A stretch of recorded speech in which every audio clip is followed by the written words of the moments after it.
This episode of Gators Breakdown is brought to you by Manscaped. Get 20% off plus free shipping on your entire order with promo code Gators. Head over to manscaped.com and purchase yours today.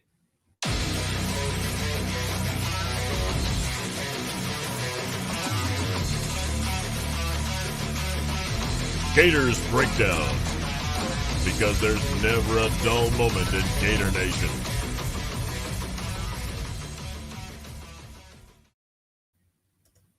The Gators Breakdown podcast is ready to go. I am your host, David Waters, and you can find me on Twitter at GatorDave_SEC.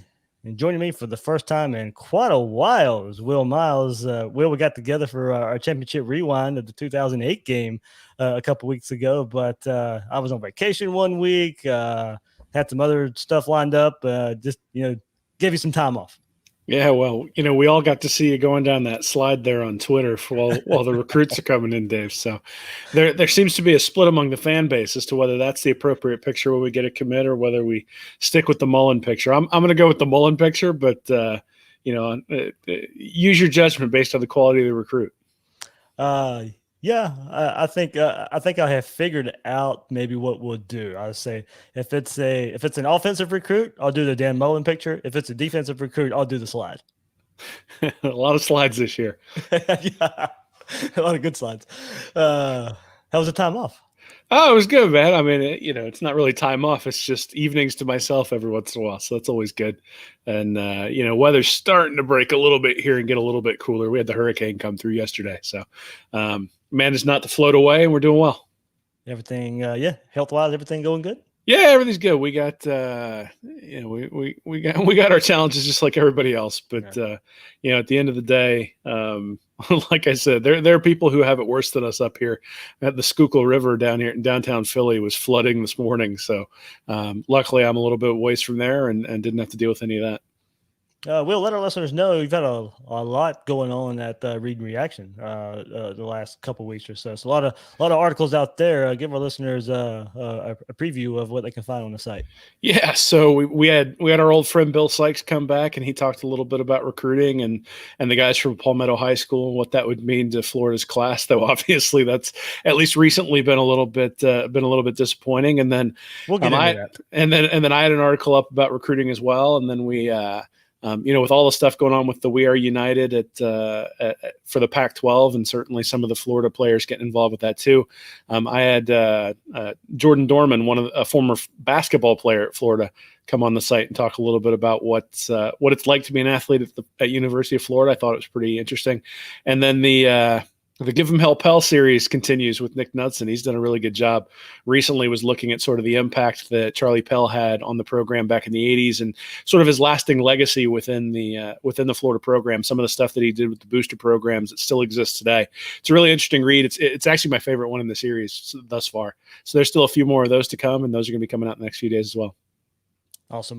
Like I said, we've been busy. Gators Breakdown, Championship Rewind. Those two games, that was a lot of fun, hanging out with some fellow fans and reliving the 06-08 championship games. A lot of fun there on Channel 4, the local station there. So hopefully we get to do some stuff like that again in the future. Hopefully that won't be the only game we get to watch as a fan base together with some people out there. Yeah, I mean, it was kind of fun. I was sitting there going, I wonder if this is how Alabama fans feel right now. Because watching that 2008 game, it was like we were invincible. We were going to win the next 6 championships. Meyer has 2 more number 1 classes coming in, and 2008 was the peak, right? And the 09 team was good, but obviously didn't get the job done against Alabama. And then in 2010, the wheels really started to fall off. And you sort of hope that's probably you hope that's coming with Alabama. You hope that's coming with Georgia over the next couple of years, and we sort of see that same type of thing. But certainly, more than anything, I think we just all hope we get to see football this year. And with some of the changes that have been going on with each of the conferences and the SEC included, it's going to be an interesting year and a different year, but hopefully a good year for everybody involved. Yeah, absolutely. So as kind of Will alluded to, we'll get into there's a lot of stuff going on, a lot of stuff to get into here on this episode of Gators Breakdown. We'll get into the SEC. We'll look at the 10-game schedule again. I was supposed to be on vacation last week, but I knew that was going to drop. So little back and forth episode with you guys out there that I dropped last week when we found out about the 10-game schedule. So Will and I'll get Will's thoughts on the 10-game schedule. We'll talk about Kamar Wilcoxson reclassifying and being a 2020 commit or recruit and being on campus hopefully in a couple of weeks, and some recruiting news as well. But before we get to all that, remember you can find Gators Breakdown on news4jax.com/Gators Breakdown. There you'll find all the Gators Breakdown episodes and News4Jax coverage of the Gators. Please share, rate, and review the show. Subscribe on YouTube or your favorite podcast platform. And follow Gators Breakdown on social media, on Twitter and Facebook at Gators Breakdown. So, Will, one reason we're coming to you live on a Wednesday night on YouTube, we tried to wait as long as we could for the SEC to release the schedule. As I said, last week, we all know the 10-game schedule.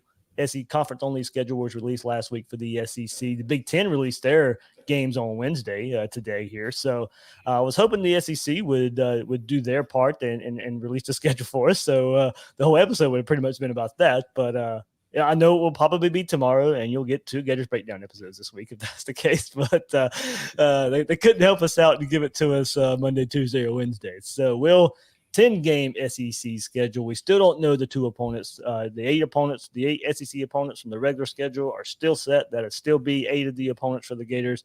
Still awaiting 2 opponents for the Gators. But what's your thoughts on, generically a 10-game SEC conference-only schedule? I mean, normally I would love it, right? Because it means that you're getting unbelievable football for 11 straight weeks. I'm assuming there's going to be a bye week in there, maybe 2 bye weeks in there. Yeah, one in the middle and 1 at the end if they have to make up a game. Yeah, so you're going to get an unbelievable slate of games, right? There are going to be good games on every week. And, you get that game sort of right before the Florida State game where it's just a complete cupcake every year. And, there's not a whole lot of excitement around that. And oftentimes the opener, everybody's excited for it. But, last year we had Miami, but oftentimes that one's not real exciting either. You don't have any of that this year, right? I mean, the first game this year, you're going to have to be ready to go right from the jump. And so that's exciting. The downside is that this was the year where Florida had a favorable SEC schedule and a favorable overall schedule. And Georgia, quite honestly, had a much more difficult schedule. And that's one of the reasons why I think people were picking Florida to be able to potentially get to a playoff and at least win the East. Doesn't mean they can't still win the East. Obviously, you want to go through the best when you're the best. But this one had a little bit more the schedule was an opportunity for Florida, and now that probably isn't going to be the case anymore because, games against Eastern Washington and whoever are going to be replaced by games potentially with Alabama and Texas A&M or somebody like that. And if that's the case, we're going to get 2 more good games, which is fantastic. But obviously it makes the road to Atlanta a little bit more difficult. Yeah, that's part of it, Will. We still don't know the 2 opponents, of course, the next 2. A lot of people speculated last week that it would be Alabama, Texas A&M, just because that was the next 2 non-permanent West opponents that Florida would face in 2021, 2022. That was something Ross Dellinger kind of just threw out there. A lot of people took it and ran with it. Hey, look, it still could be that. We don't know. It still could turn out to be that way, but he did admit he was just spitballing there, and it kind of went crazy. So the SEC, he later tweeted that they're going to try and use some kind of strength of schedule model. And I was like, look, I tweeted it out there. There needs to be some kind of transparency when you start talking about strength of schedule, because first of all, who determines that? What are they going by? It probably won't matter because there won't be full stands. There won't be fans in the stands, and the stadium won't be full. But who gets home, who gets away, and why that's the case when you figure out these opponents. So there's still a lot to figure out. But, Will, that's the first thing I said. That, hey, look, if you're giving strength of schedule, because, look, LSU's not the same LSU as last year. And look, every team is different. But are you giving LSU the easier or harder schedule harder schedule because they were supposedly the number 1 team in the conference because they won the national championship last year? Well, that's not the same team. So I find something, there needs to be some transparency when the SEC announces this, hopefully. And I texted Peter Burns of the SEC Network when this thing dropped. I said, hey, look, you have got to do some kind of 2-hour program of where you just release the schedule. Don't make us wait. Go ahead and give that to us at the beginning of the show. But then the next 2 hours, you can break down, what the schedules mean. But there needs to be some kind of special programming from the SEC network and giving us the schedule. But with that, there needs to be, okay, here's how we came up with it. And this is how we got to that point. Yeah, so I volunteered on Twitter for Peter to come on and talk on that show, but I haven't heard back yet. So we'll have to we'll have to get a campaign going. But no, I mean, I'm surprised they haven't done this similar to like the NBA lottery. Yeah. You figure you'd have it like be a selection show, and I mean the SEC is great at making money off of everything. You figure this would be an opportunity for them to do that. I think the biggest thing is transparency matters in some capacity, but really what's going to matter is whether the athletic directors are happy with it, right? So if the Georgia athletic director comes out and complains, then everybody's going to know that there was some horse trading going on. And if everybody's pretty quiet and they all go out and say, hey, this is the hand we were dealt and we're excited about the schedule, then you know that there was a little bit of give and take. I mean, I think the biggest thing is when you start thinking about the schedule is the idea that Georgia and Florida probably aren't going to be playing in Jacksonville. That maybe is one of the areas where the negotiation really starts to take hold, because are you going to play in a fanless stadium in Athens this year and then be back in Jacksonville next year? Or do you go to Gainesville next year? How does that work? Those sorts of things where there's special rivalries, special things that are going on are probably the things that are taking a little bit more time. Again, if you're not just going to do a lottery, doing the next two in the rotation makes the most sense. Obviously, that's going to impact some people more than others, but the reality is that it was always going to impact some people more than others, just because it's two more SEC games, and if it's replacing two non-conference cupcakes, then it's a big deal. If it's replacing, and Alabama was playing USC, right? So, So if Alabama ends up getting Kentucky, obviously their schedule is easier than it would have been had they had to go all the way out to California and play Southern Cal. So I think there's a little bit of at the end of the day, when you play in the SEC that you're going to have to beat a tough schedule. And all this does is sort of expand that. So I do think that probably one of the things we need to think about is that this is not going to be a one loss and you're out type of endeavor, right? There are going to be times where teams get caught, a week after a big win, or, maybe one team's coming off a bye and another one isn't, where all of a sudden you get caught and you lose. And it wouldn't surprise me if you had a team that's 8-2 or a team that's even 7-3 that ends up winning, ends up being number one or number two in the SEC, and then ends up going to Atlanta. And then that's the other thing is, are they going to keep the divisions, or are they going to have one big conference where they just take the top two? They said divisions, but I even know, like, do they redesign the divisions for 1 year maybe? Sure. I mean, so who knows, right? I mean, we're speculating, and tomorrow they'll announce it, and it'll all be out there. But like you said, the SEC tends to do things bigger. They have their own network. We're all starved for sports content, and so anything they can do to make this more like a selection show, I'm in favor of. Yeah, and I threw the question out there on Facebook Twitter last week about asking the fans who they wanted the two conference opponents to be. And look, and I'll even admit, and Will kind of said it as well, just going by the next two is probably the most non-biased way of doing it. Sorry, it works out, Florida and Alabama.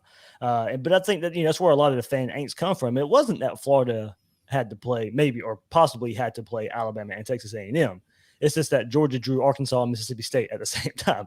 So it was, it wasn't, hey, look, we'd be excited to have to play Alabama and Texas A&M. You look for these big games, and that's where, every year I say it, I don't care for the cupcake games. I'm more of I want to go 9-10 conference games anyway, just because I like seeing good football being played. So that's where a lot of it come from. It's just you wanted a little bit of equality. Well, first of all, the schedule's never equal. As we said, Florida had a little bit of an easier path. That's what we saw this year compared to Georgia, who had to play Alabama and Auburn this year. But asking the fans out there, Alabama and A&M were still popular since that was kind of thrown out there. Auburn again, just because, old time rivalry. Florida doesn't play Auburn much anymore. It would be nice to maybe play them again. Another one, of course, one of the more popular ones out there is Arkansas, because you would get Kyle Trask versus Felipe Franks more than likely if you had that. Now, and I brought this up, does travel distance play a part in how they do this schedule? Does it make sense for Arkansas and Florida to travel to one of each other's stadiums, pretty far distance there. But LSU's already traveling to Florida, all that kind of stuff. So that's probably a small factor. You got to factor in Missouri and all that too. But for storyline purposes, Will, I mean, Florida, Mississippi State, of course, just played a couple years ago in Dan Mullen's first year as Florida head coach. You could get that game again with Mike Leach leading the Bulldogs. Felipe Franks in Arkansas, of course, would be one of the better storylines in college football the week that they played. But yeah, if it's Bama A&M, it's just Bama A&M, and it's just the way it plays out. I don't think it will play that way. I think Florida will get one of those two teams, and then probably somebody like Mississippi State or in Arkansas. And look, that kind of replaces the difficulty of FSU right there. That if you want to look at maybe how the schedule would compare to before, you maybe get a school that's kind of on par with what FSU would have been. Yeah, I mean, I think at the end of the day, the schedule was always going to be more equal or more fair if you go to 10 teams, just because you're playing 10 teams out of a 14-team league instead of 8 teams out of a 14-team league, right? And what that's really done is it's brought Florida and Georgia's schedule much more closer in alignment in terms of the difficulty, just because of that very nature, right? So whether it ends up being Alabama and Arkansas, whether it ends up being Alabama A&M, whether it ends up being Auburn and Mississippi State, I don't know that it really matters. What really matters is that we always talk about the SEC schedule being a gauntlet. That's one of the reasons why they don't want to go to 9 games. Well, now they're going to 10.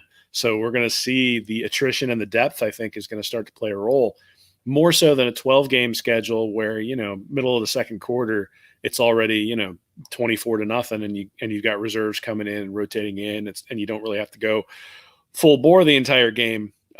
This is something where you're going to have to be fully locked in every week when you go out there. And, even in the SEC with some of the teams that aren't as good, they're not pushovers like playing Eastern Washington or North Texas or teams like that. Right. And so that's not going to be there. So I think depth is going to be more important. And that's maybe one of the concerns that you'd have with Florida when you look at some of its contemporaries, Georgia, Alabama, LSU maybe not so much this year, but just the depth that they have in the team, and can they afford to lose a guy or two at key positions, because it's going to be a much more physical time. And then when you combine that with the fact that a lot of these guys haven't been able to spend as much time in the weight room, are they really going to be ready with a 6-week camp, getting ready for the season, all that sort of stuff? Those are the things where I think we start to maybe get a little bit of angst, but I am not going to complain about the schedule. It is what it is, right? We're in the middle of a pandemic. Yep. They're doing the best they can. At the end of the day, you have to add 2 games. If you add 2 games that are considered not as difficult, then all you'll hear is complaining about it from Georgia. Give me Alabama, give me A&M. Let's run the table, and then we don't have to worry about it. And heck, I threw that out there. Everybody likes to say this year that, whoever wins the national championship team or this year will have an asterisk by their name. Maybe so, but you could have an asterisk by your name because you just played a heck of a schedule. I mean, say you do start this and teams don't get, decimated by COVID, and you play a 10-game SEC schedule. You play a 10-game SEC schedule and then go on to win a national championship. That's a feat. So if you want to put an asterisk beside Florida or Georgia or Alabama or whoever wins it just because they won it in a COVID year, well, you know what? In a way, that could speak more than just to any other regular season, because, like, as you said, Will, and everything you just laid out, playing 10 SEC teams is not going to be easy. No, and I mean that'll actually be the really interesting thing, right? Is let's say you've got a 7-3 team that goes to the SEC title game and wins it, yeah. And now an 8-3 team from the SEC is playing, Clemson, because Clemson hasn't played anybody, and you're playing. I mean, what does that look like? I think if nothing else, it sort of finally proves the point. Really puts the nail and really puts the dagger in the coffin there for conference supremacy. If an 8-3 SEC team comes in and beats an undefeated Clemson or an undefeated Notre Dame, or assume if the Pac-12 decides to play and they participate, USC or somebody like that. Yes, there's going to be the opportunity to prove something that you couldn't prove before. And more than anything, like, sports is about seeing things you haven't seen before. And it's about, sort of those special type of circumstances. And obviously nobody wants a pandemic, but in the pandemic, you're doing the best that you can. You're in the strongest conference in the country by far, by all the different metrics, and you just got 2 more games. The only thing there is the wear and tear on your body, and that's one of the reasons why they're not pushing things off until spring. I think they would push things off until spring if they thought they were able to do it, but just from the standpoint of wear and tear, they're not going to be able to do it. And so this is the compromise, and I think we'll put an asterisk by it because we will all remember it. But I don't think 20 years from now anybody's going to say that was an illegitimate championship. I think what they're going to say is that that was a weird season, but look at that gauntlet. And I think maybe we'll even learn something, right? I mean, if you think about when the XFL started, everybody kind of thought it was a joke. The first XFL, everybody thought it was a joke, but we got innovations from that particular league that have carried and sustained its way through both professional and college football. So the biggest one is the floating camera behind the line of scrimmage, right? I mean, that's something that is now just an indelible mark of every football broadcast, and it comes because the XFL was trying it out. So I think there will probably be some things that they try out that they go, ooh, we don't want to do that. But I think there are going to be some things that they see. I mean, if the SEC network wants to maximize dollars, 10 conference games probably beats 8 conference games and a couple of cupcakes. Yep. And the question is going to be, is that going to be a model moving forward? Well, we're going to get to see what it looks like. And so, this is a unique year, a special year, but I don't think it diminishes what the players have accomplished. And, you mentioned if they run the table without having a COVID outbreak, but what if a team does have a COVID outbreak and still manages to run the table? Then they've dealt with a kind of adversity no one's had to deal with before. So in that case, again, I think you look back and say, not only was it a special season, but it was something where they had to overcome something that other people have never had to do. And something else they got to overcome, Will, is the Southeastern Conference announcing on Tuesday adjusted dates for preseason football activities for the SEC schools, with the first allowable practice now scheduled for August 17th. We were supposed to, fall camp was supposed to start this coming up week. That's now no longer going to happen. The new SEC calendar provides student athletes with more days off than required by the NCAA and fewer practices than permitted by current NCAA rules. This is all, for helping protect the players there. So the new preseason calendar was developed based on recommendations of the SEC's Return to Activity and Medical Guidance Task Force. Last week, the SEC announced its intentions to begin the 2020 season on September 26th. As it continues to monitor developments around COVID-19, the original start date of September 5th would have allowed for preseason football practice to begin on August 7th. And so we thought that was still going to be the case until the SEC announced that. So in the revised SEC preseason football calendar from August 7th through the 16th, schools are permitted to conduct up to 14 hours per week of strength and conditioning, meetings and walkthroughs beginning August 17th. And until the opening game, schools are allowed 25 practices with a limited of 20 hours per week of practice time. A 5-day acclimation period is required, with 2 days in helmets only, 2 days in shells, and the 5th day in full pads. Schools would be required to provide student athletes a minimum of 2 days off each week until the week before the first game of the season. So, well, of course, this comes and bears the question: how does this help or hurt Florida? How does it, help or hurt the SEC, other schools out there? Well, I think before we heard this, we just assumed that all these teams were going to be able to practice starting this week, and that would help make up for a lot of time they missed in the spring. You have an extra 10 days here to have some things figured out. So teams like LSU, who's replacing a lot, and Georgia, who's replacing a lot, and potential quarterback battle going on there now. So now the calendar kind of gets smushed again, and you have to come up with another plan, another adjustment. But they're used to that kind of by now. But they were getting ready to hit the field, getting ready to hit fall camp, and now this comes up. They probably had some kind of inclination that this was going to happen. These things just don't happen on a whim. But it does bear the question: how does this help or hurt Florida and some of the other SEC schools out there? Yeah, I mean, I think most of the time we've thought that the extra time off or the extra time away from the field has probably aided Florida just because they're bringing back an awful lot of experience.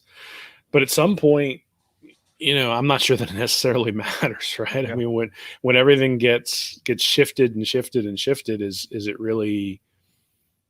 anything really getting to the point where it's an advantage to anyone? I think it's a question of handling adversity. And maybe you'd say a team with a bunch of upperclassmen is going to be able to handle adversity a little bit better.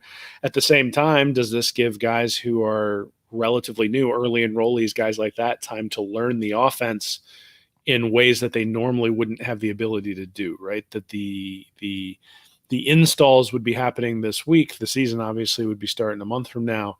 and you wouldn't have had time to do all the film study that you're now going to have an opportunity to do. I think the biggest thing is I'm just glad it feels like the Southeastern Conference is looking out for its players, at least from a health and safety perspective. My biggest concern with all of this, I mean, COVID is obviously one of the concerns, but I do think that they're probably going to get the best health care that they possibly can get while they're on campus. And so I obviously you don't want anybody to get the virus, but if they do, they're going to have great health care if they do. But one of the big the secondary concern is just, injuries, like the soft tissue injuries, the ACLs, the Achilles, and then hamstrings and things like that. I think that's probably the thing that, the 2 days a week in shells and then only 1 day a week in pads, those things start to at least allow the players to start to acclimate maybe a little bit better. But, we'll see week one. I mean, one of the things that I think we'll need to be on the lookout for is some of those soft tissue injuries in week one and see whether the layoff has had an impact. I mean, we've seen it in the NBA a little bit. Jonathan Isaac tore his ACL. There was somebody else, I can't remember who it was, got injured today and is going to be out for a little while. So, those sorts of injuries have happened as people have had layoffs. The question is it the layoff or is it just sort of bad luck? I don't know that we'll necessarily know that, but that is one of the things I think that they're trying to mitigate by pushing back practice and having some of the time limitations. Well, hopefully all this, we'll have a schedule announcement soon and a season, and all this can go hand in hand with the announcement from the SEC on fall camp and recent happenings on social media. So, this could be a crazy, unpredictable type of season, and look, it could look much different than we think if social media interaction is any indication here. Of course, you go back a couple of days, Kadarius Toney and Jacob Copeland turned some heads a couple of days ago on Twitter when, Toney tweeted, opting out just might be the better decision. And then fellow wide receiver Jacob Copeland responded, quote, thinking it over, you honestly might be right. And then he later tweeted, quote, health over football. So, Brett McMurphy, today, the NCAA comes out and says, and he tweeted this, Brett McMurphy, the NCAA says all student athletes must be allowed to opt out of participation due to concerns about contracting COVID-19. If so, scholarship commitment must be honored by university. SEC already had that in play.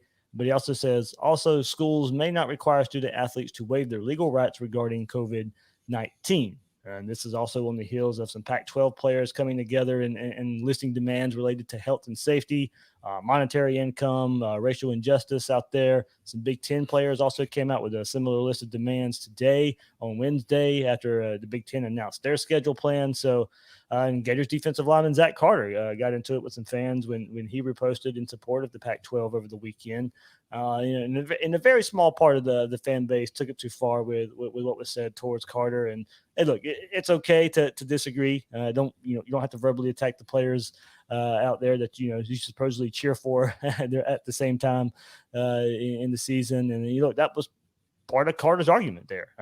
They're part of a labor workforce that they see in their eyes for these college football players. They want to be seen as more than just a labor of college football, and they want to say in how everything is being handled. So, his back and forth wasn't so much opting out for the season, but the inequality he sees as a player. So, just a lot going on. We started this episode here, talking about on the field and schedules and all that. But, just on the other side of this are players worried about their safety with these schedules getting announced.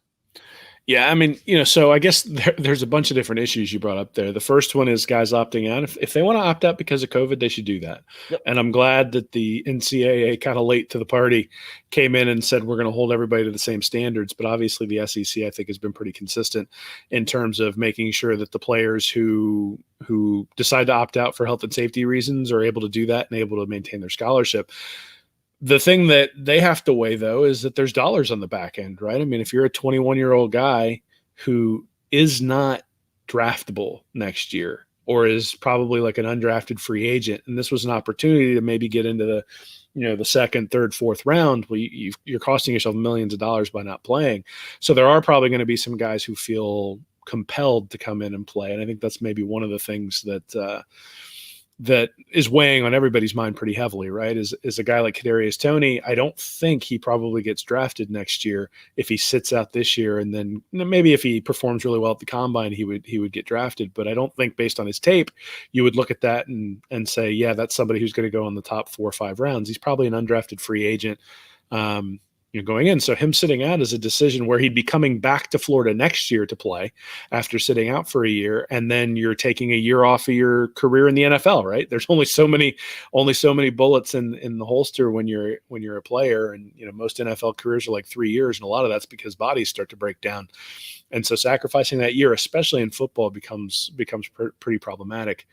The other side is the pay for play, and that one's a little bit more difficult because one of the things is when you really think at it, I'm surprised the NCAA hasn't done this yet, which is basically that, the people restricting these guys from getting paid are not necessarily the NCAA, it's the NFL. Mm-hmm.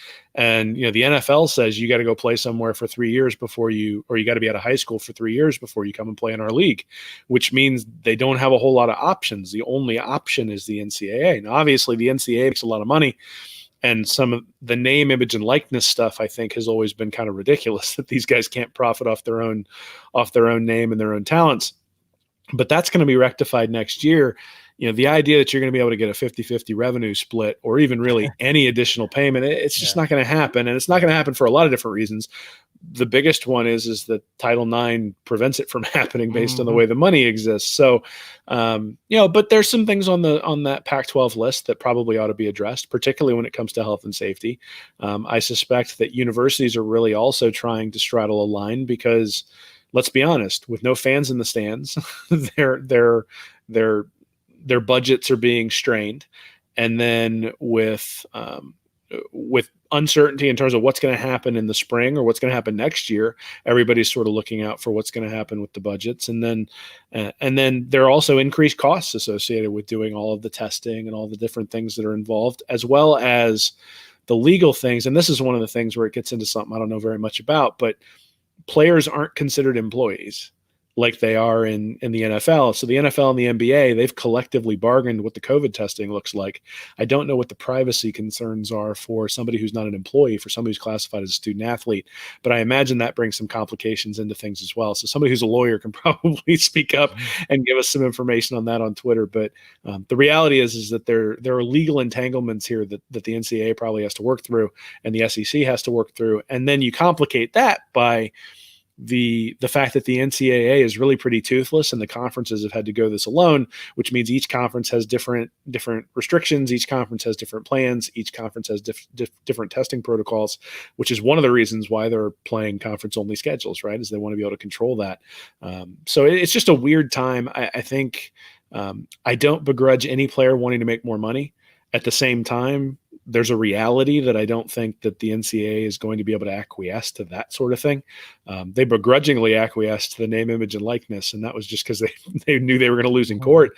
I don't think they lose in court if somebody says, if somebody comes and tries to take an antitrust or something, an antitrust case against the NCAA. The antitrust case is with the NFL. So I think the players have probably gotten about all they're going to get out of the NCAA in terms of their ability to advertise using their own names and images. And I suspect that that's kind of where we're going to settle.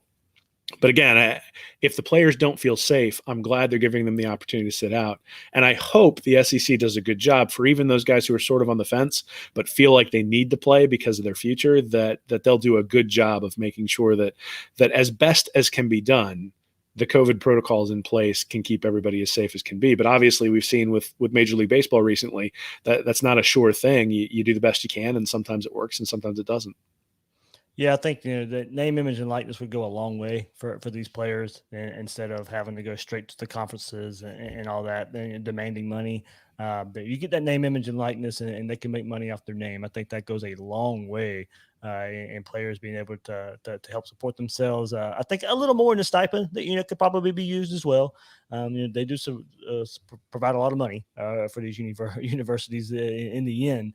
But as Will said, it's difficult, and especially right now in the climate we're in, these athletic departments are losing money right now with games not being played. So demands for money right now from universities are probably not the best look when they're not really making all that money right now either. So if these guys were going to push for something, it should be capping the incomes of the coaches and the athletic directors and the staff, right? Yep. Like the coaches should have to have the same sort of, I mean, they need to get paid, obviously, but, Dabo Swinney making $9.3 million while his players are getting a stipend, I think if you put a cap on what guys could make and then told me that, hey, we need this money to support women's sports in Title IX, I'd say, okay, I can buy that.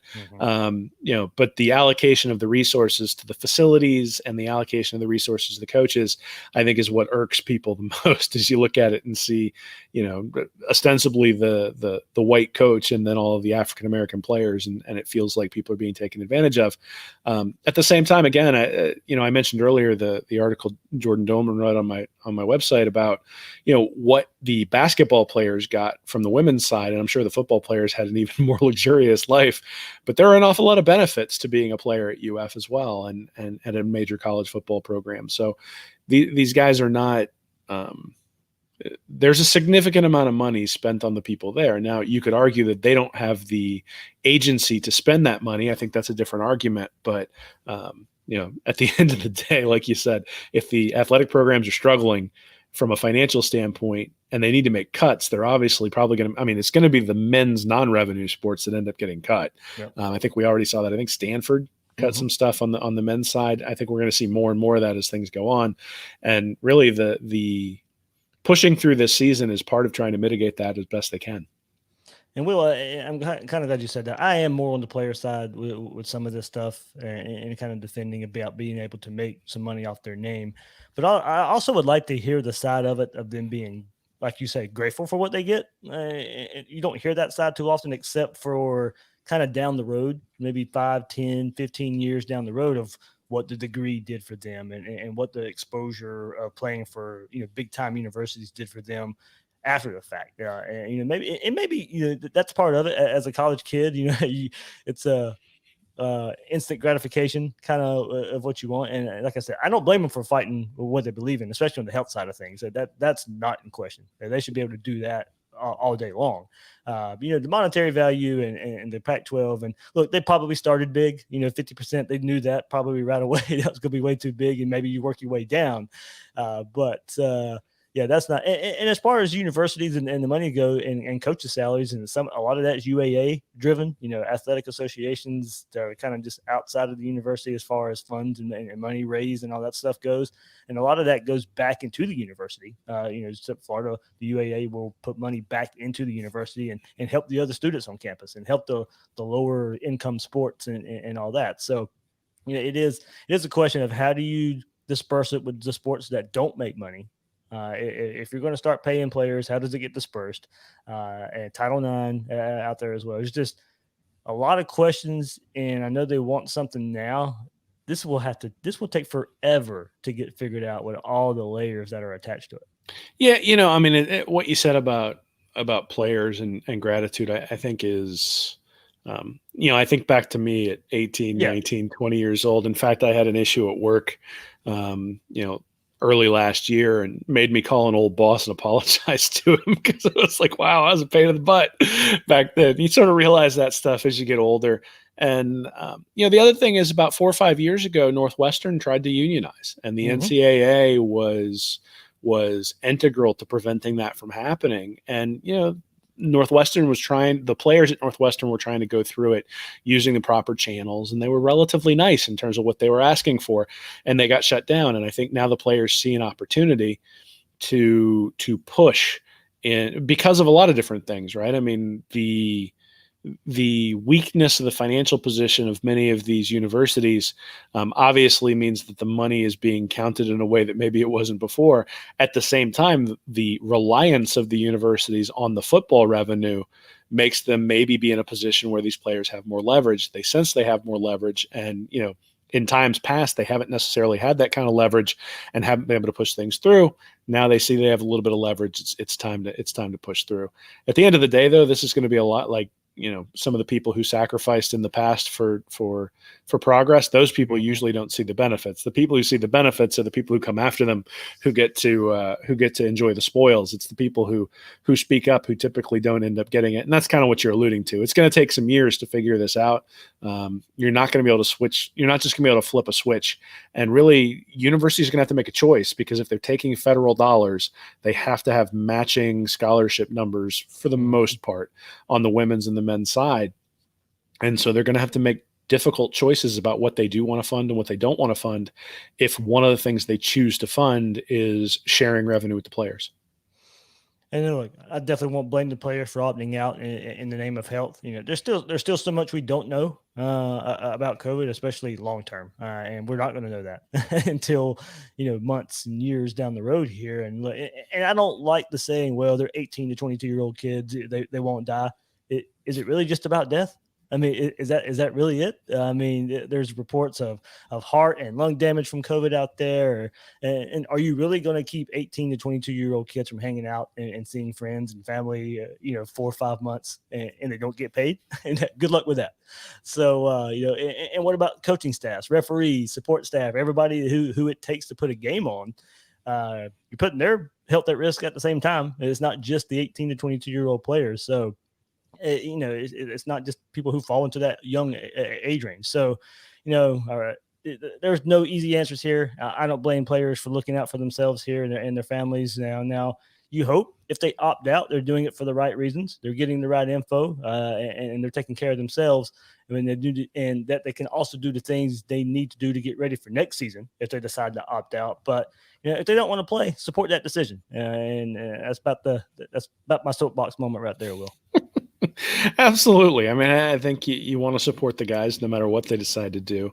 And I think everybody has a different risk tolerance, right? And one of the things that's been difficult in terms of getting back to society is that you've got people who have very, very low risk tolerances in terms of their exposure, and many of them for good reason, right? I mean, if you live with your grandma, then you've got a very different risk tolerance than if you're 24 years old and you live by yourself.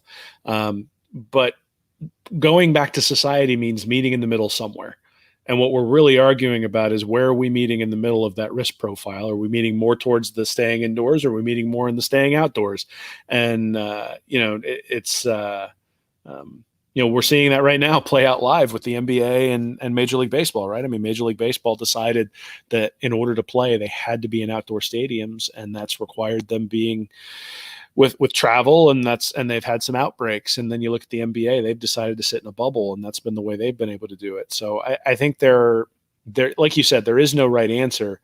But at the same time, and really it sucks, right? But at some point we have to reintegrate into society. People are going to do that at their own pace and what they're comfortable with. And I think we have to support everybody as they do that, while also recognizing that the people who do want to reintegrate into society need to be allowed to do that as well. I will, and kind of, to kind of introduce this segment here, going back to Kadarius Toney and Jacob Copeland, maybe talking about opting out is the way to go here. Man, how different would this Gator team look without those two guys? We talked about the wide receiver position, and while Florida lost so much to the NFL draft last season, they also bring a lot back. But also that was due to Kadarius Toney and Jacob Copeland having some experience and bringing what they have back. You lose those two guys, and the wide receiver core looks a whole lot different, and you're having to rely on redshirt freshman Jamarcus Weston and Trent Whittemore a bit more, true freshman Xavier Henderson and Jaquavion Fraziers, who would have to come in and have to be impacts right away in some form or fashion. If Kadarius Toney and Jacob Copeland, if you can take their social media interactions serious here, and they're seriously thinking about it, you got to look at what this wide receiver core would look like. Yeah, well, not only do you have those wide receivers coming back, and not only do you end up with the lack of depth there, but you also end up with no preparation time, right? I mean, you've got your limited practice that we talked about earlier, and then game one, you're hitting the ground running, right? I mean, all of a sudden you're playing at Tennessee, or you're playing, maybe at Alabama, depending upon what happens with the state with the schedule, and so a guy like Jaquavion Frazier is going out there for his first game. First real action where he's being relied on, and he's going to be relied on heavily in an SEC game. So yeah, it's going to throw people for a loop. And then the other thing is that, there's a ripple effect. So when Tony and Copeland go out, then that means you got to pull guys up from special teams who would normally be major contributors on special teams. And now they're major contributors on the offense, which means you got to find more contributors on special teams. And so that sort of ripple effect in the depth, we talked about that a little bit earlier too, that the depth becomes really important because you're going to have to get more from a different subset of people. So yeah, I mean, here's the reality, right? Is if either one of those guys had gone down with an injury, we would have looked at that and said, that's really a place where Florida probably can't afford an injury. If both of them decide to opt out, then yeah, obviously it impacts things significantly, just not only from having to get the new guys acclimated, but also getting Kyle Trask acclimated to the new guys, as opposed to the people he's been preparing to play with now for 12 months. Yep. So definitely something to look forward to and look out for, Will, is players opting out. And we'll get into it later, but even some guys who could opt out just for NFL draft reasons, and probably couldn't blame them in that regard either. So, well, before we move on, Clippers and Nuggets. Who cares? I ain't talking about the NBA. I'm talking about Manscaped, Will, and you're here to make sure your Nuggets get taken care of in that matchup. Manscaped's here to provide you the best tools for your grooming experience. You can never go wrong with the Lawnmower 3.0, the best hygiene tool for the modern man. Because of their ceramic blade and skin-safe technology, your snags will be reduced. Manscaped just released their Shears 2.0 nail kit, which is a perfect add on their Lawnmower 3.0 trimmer. The Perfect Package 3.0 comes with a new and improved Lawnmower waterproof cordless body trimmer, performance boxer briefs, and a travel bag for you to use when we're all done with this quarantine. The Perfect Package 3.0 also comes with the Crop Preserver and Crop Reviver. Crop Preserver is the anti-chafing ball deodorant, and the Crop Reviver is made with soothing aloe and rich hazel extracts that will give your man area a boost. Get 20% off your order plus free shipping with code Gators at manscaped.com. That's 20% off your entire order plus free shipping with code Gators at manscaped.com. I wasn't talking NBA, Will. Was not talking NBA. You got me, Dave. I didn't know where you were going. I should have seen it from a mile away, but it's been a long day. Anytime the episode starts with the Manscaped read, you know it's coming somewhere along the way. Well, it's a good product. You had it sent my way. I've been very impressed. So, everybody should go out there and give it a look. Give that summer body a good look, Will. Well, they got to be careful, man. If people don't support you, you're going to have to do like a live demo or something. So if you don't want to see that, make sure you go out and check out their website. Do not want to see that. You do not want to see that. My farmer's tan might blind you. I thought you spent the whole week in your backyard going down the slide, man. That should be taken care of now. I did, but the wife is a skin cancer nurse, so she takes very good care with the sunblock and making sure a shirt is worn most of the time. So the farmer's tan is alive and well. Yikes. All right, next segment. Next segment, of course, recruiting, Will. Always popular segment here. Some good, some bad. Maybe coming up here for the Gators. First, let's go back a little bit, and we'll dive into a player. We go from players that we thought we may see this season and that may end up not playing, if you can take Kadarius Toney and Jacob Copeland's Twitter conversations serious here. And we now go to a player that unexpectedly will be a Gator and on campus in a couple of weeks, according to him, Will. And one of Florida's top commits for the 2021 class is cornerback Kamar Wilcoxson. And he says he will reclassify and arrive on campus in the next couple of weeks. You don't see this too often, but with COVID out there and the question of if high school football will even be played this fall, Wilcoxson sees more value in going on ahead and getting started with his college career, Will.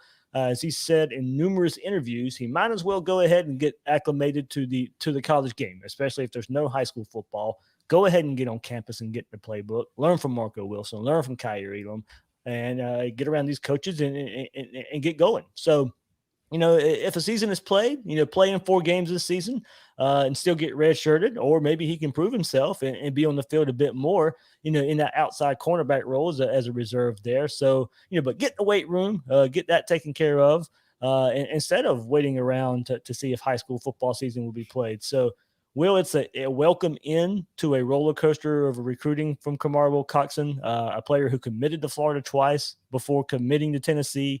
That didn't last too long before he recommitted to Florida. So after all that, Will ends up coming in a year early. So, that's a really good example of the wild and wacky world of recruiting. Yeah, so this is his final answer. He He decided to come into Florida early. It's an interesting approach. I mean, I understand why he would want to come in early because of all the things you said, right? Getting in the weight room, understanding the program, learning from the guys who are already there, those sorts of things. But he is walking into some pretty stiff competition. I mean, Jahari Rogers, and Ethan Pouncey are both top 200 guys. So Jahari Rogers was ranked 87th last year.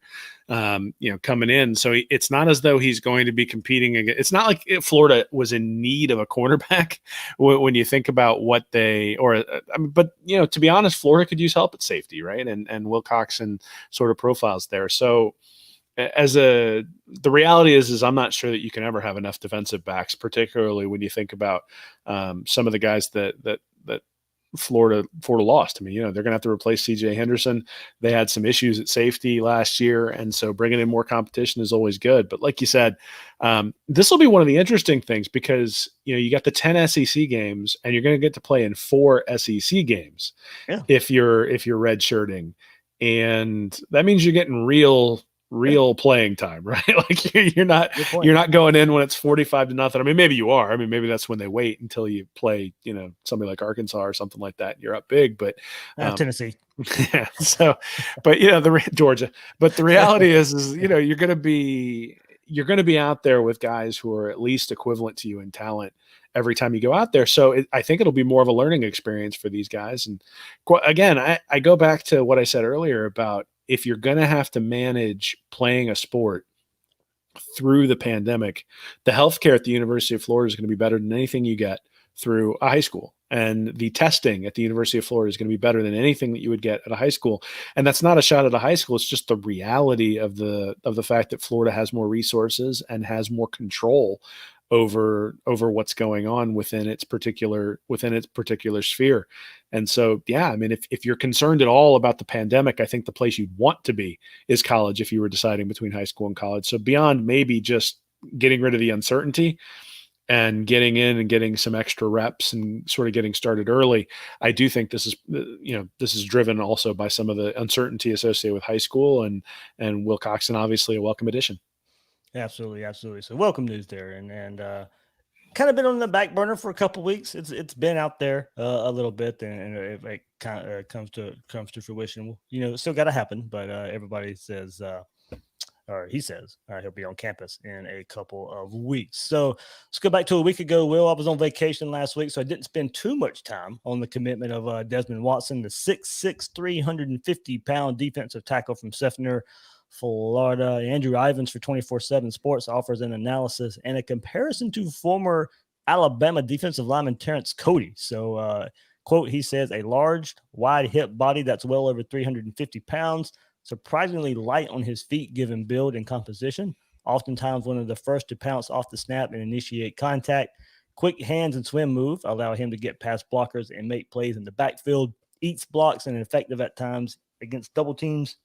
Will, however, need to drop some bad weight and lean out in college, which should happen once he's eating at a training table and working with a strength coach. Also needs to improve overall pad level. Has the looks of an ideal nose tackle for a 3-4 defense and should be able to develop into a multi-year contributor for a Power 5 program. So kind of mentioned last week, many out there consider Watson to be one of those, big time underrated 3-star recruits out there. He dominated camp circuits before COVID, was really rated high. Something interesting here, Will, he was really rated high by 24/7 Sports in his initial ranking with a grade of 94.18. I went back and looked. Right now, that would be good for a 4-star ranking and the 127th best player in the country on 24/7 Sports. So that's for their composite for the 2021 class. Right now, the composite has him graded as a 3-star, 88.91. So about a 4-point drop and the 354th best player in the country. So that would be a drop from about 127th best player to the 354th best player in the country. The composite has him as the 21st best defensive tackle in the country. 24/7 Sports Soul Rankings has him as the 457th best player in the country and 30th defensive tackle.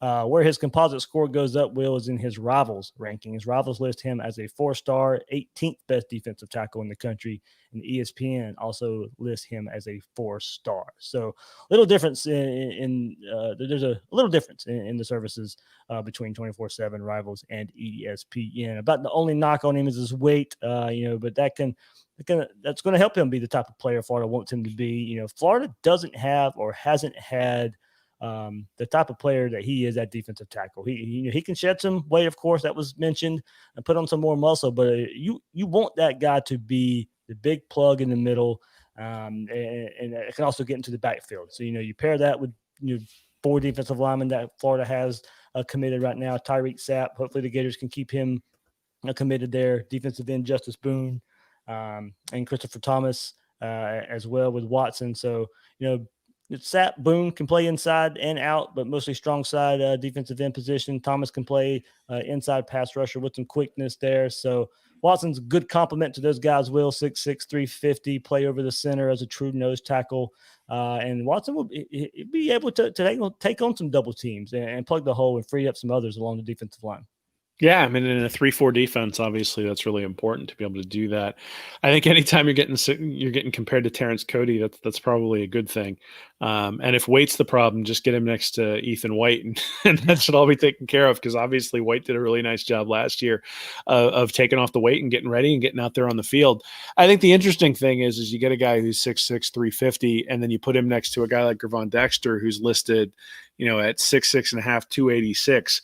And you sort of can envision the type of defensive front that Florida had with Dominique Easley and Sharif Floyd. Obviously, those guys were both much higher ranked than Watson, but at the same time, I mean, that's really what you're looking for. Is you need a guy who can take up a double team and can get push up the middle, and then you need a guy who's fast and can sort of has that fast first step. And I think we have that with Dexter. So, again, you want to pile up guys up front to build depth.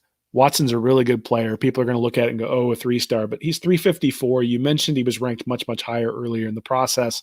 COVID makes these rankings, I mean, as much as I subscribe to them, does make them a little bit goofy, because you haven't had the opportunity to do the same kind of camps and analysis and sort of set the final setting. And then the other thing is, from the standpoint of making it to the NFL, I don't think there's a whole lot of difference between a guy ranked 100th and a guy ranked 300th. I think at the end of the day, that's where the coaching starts to really become a major deal. I think if you got a bunch of 5-star guys, you don't need to do a whole lot of coaching. You put them out there, and on their athletic ability, they're able to make it to the NFL.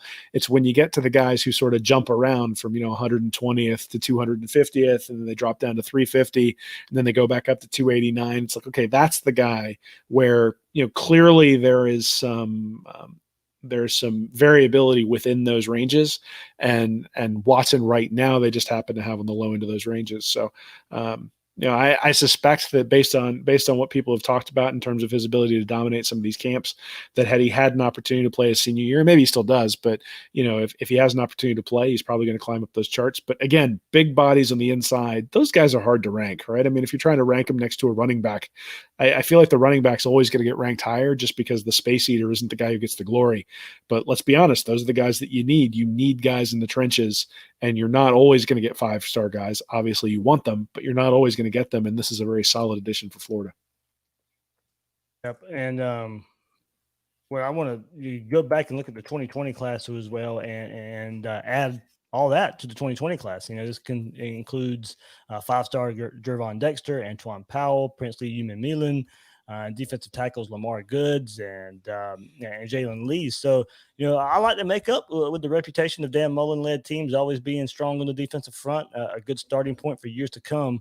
If history is any indication of the development they'll get with David Turner and Todd Grantham. So, of course, the big news this week, Will, and we'll wrap up the episode here, the commitments of the Palmetto kids. Now, maybe the not so good news part of recruiting here. So, you guys have heard me talk about the Miami Palmetto group for months now, and their commitments are coming up. Defensive lineman Leonard Taylor, thought to be a long time Florida lean, will commit on Thursday, August 6th. So today, for many of you out there, if you listen to the podcast version, looks to be choosing Miami with all the recent intel if that's to be believed out there.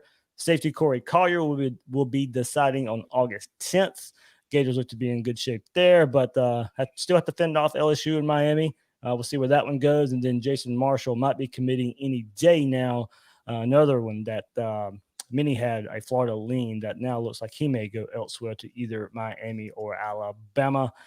Miami looks to be in the lead there for his services. So, well, I mean, look, losing some of these guys will obviously sting, especially, if we're to believe that the Gators were in great shape for a long while with these guys.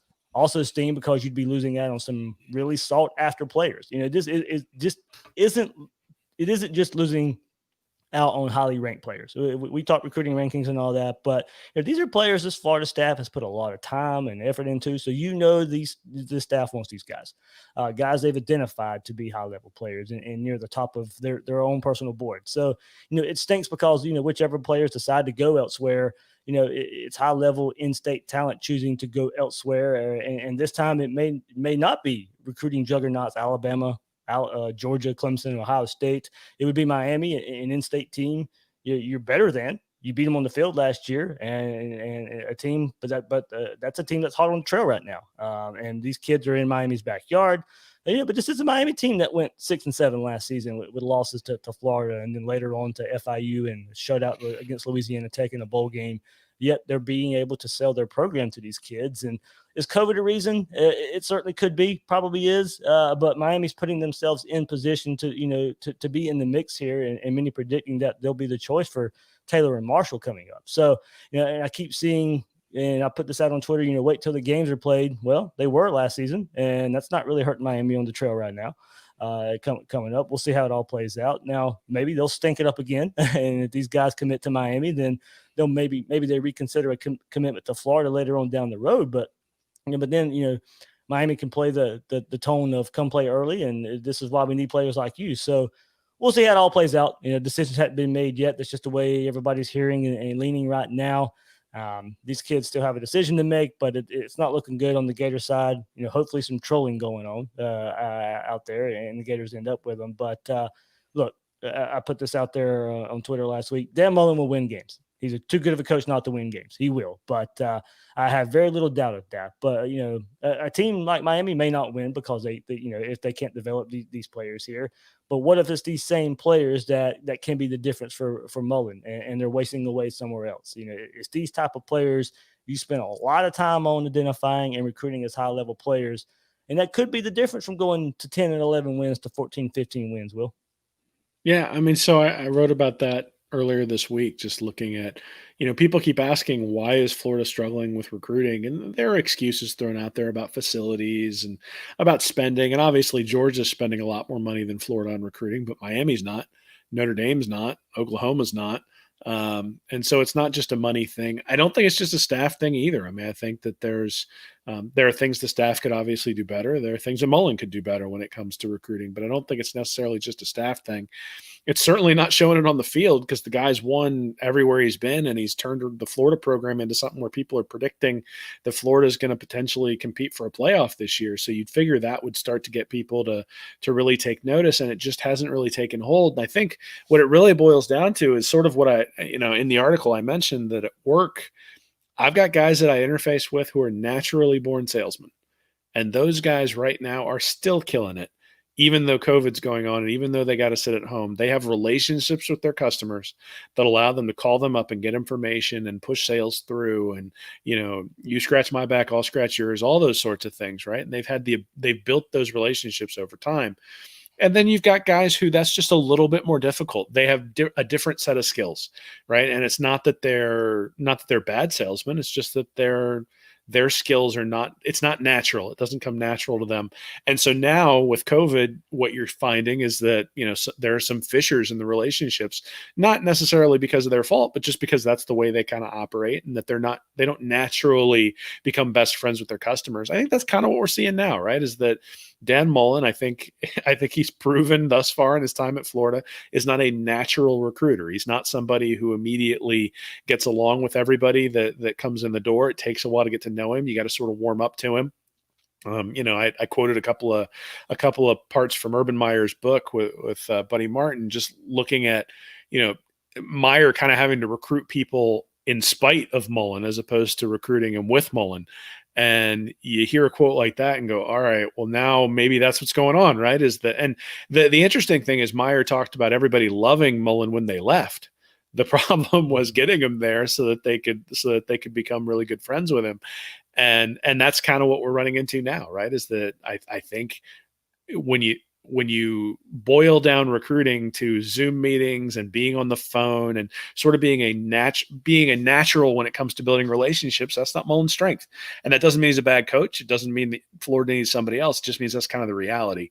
And you look at Manny Diaz, and obviously I think we would all say that Mullen has much more of a track record in terms of success. Even when you look at Diaz's defensive coordinator days, there were some years where he had some pretty bad defenses and sort of bounced around a little bit. But no one has ever questioned his recruiting bona fides or his ability to build relationships, and that's what we're seeing at Miami. So it is what it is. It's kind of where Florida is at this point. I don't think it's going to be repaired by changing people on the staff. I don't think it's going to be repaired by facilities or just dumping money into things. I think it's probably just the reality of things. And the disturbing thing is that when you look at where Florida is, so they're ranked 10th right now, but they have 23 commits. And Miami's right behind them with 20. But if Miami gets the 2 Palmetto guys, they're going to go flying up past them. Texas is at 12th with 15 commits. Notre Dame is at 13th with 15 commits. Oklahoma is at 14th with 13 commits. Georgia is at 15th with 11 commits. And A&M is at 16th with 13 commits. So all of those teams are likely going to jump in front of Florida. And you're looking at, 16th, 17th in the country nationally, 7th or 8th in the SEC. And, Mullen talks about wanting to win thumb wrestling. If you have a thumb wrestling competition, well, recruiting in the SEC is more important than winning a thumb wrestling match, and so it's going to have to improve. I don't know how you do that though in a pandemic that really sort of exacerbates maybe one of the things that he's just not natural at. Yeah, and we'll see. Of course, we'll see how everything plays out. One we'll look for is Tamise Adeliye committed to Ohio State, close to Kamar Wilcoxson. I don't know if he'll have much say in it, but there's another talk of him maybe reclassifying as well. And if he does reclassify, maybe Florida's in the mix more so than when he committed to Ohio State a few months ago. And look, I'm sure there'll be some players who shoot up on the board later on in recruitment. Like going into last year, not long before National Signing Day, a lot of us hadn't heard of Princely Human Milan, and he ends up a Gator. So you'll have some players who come off the board, go on the board. But right now the focus is on the Palmetto guys because so much focus was put on them by the coaching staff. That we know those were big time targets for the Gators, and we'll see what happens. Corey Collier, the safety there, probably the Florida Gators' best chance of getting one from the uncommitted guys, and the guys that are committing soon, the best chance to end up in orange and blue. So, man, Will, that was a jam-packed episode.